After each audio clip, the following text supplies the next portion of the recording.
Laçının sinesinde bir kent var uca, Alxaslı deyərlər adı da Qüdrət.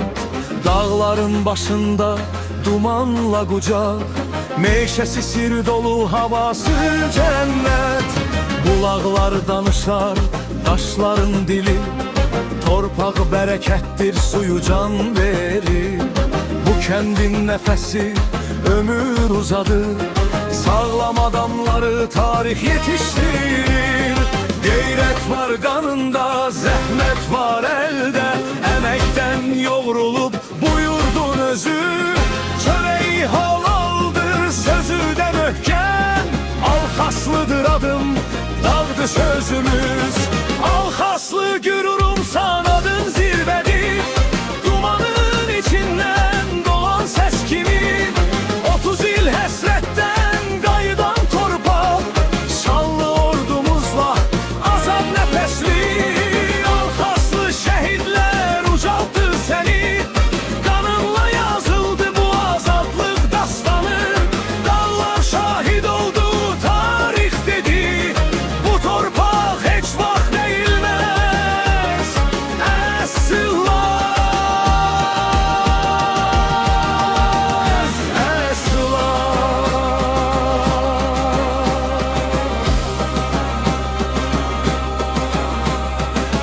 Yıl zəncirdə qalan yurt yeri, gözümün məktəbi oldu hər daşım.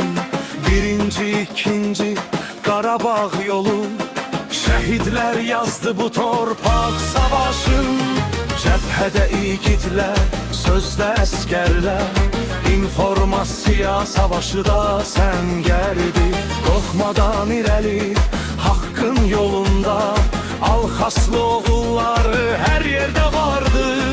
Ana laylasında vətən sədası, ata duasında bayraq sevgisi. Bu kəndin insanı uzun ömürlüdür, çünki ürəyində torpaq bilgisi.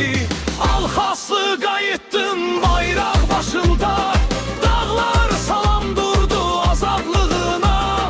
Dünya bilsin bu ad müqəddəsdir, Laçının ürəyi Alxaslıdır da. Duman çəkilər, günəş doğar yenə, bu torpaq əbədi bizim olacaq. Alxaslı yaşadıkça tarix yazılacaq, bu səs susmayacaq, bu yurt qalacaq.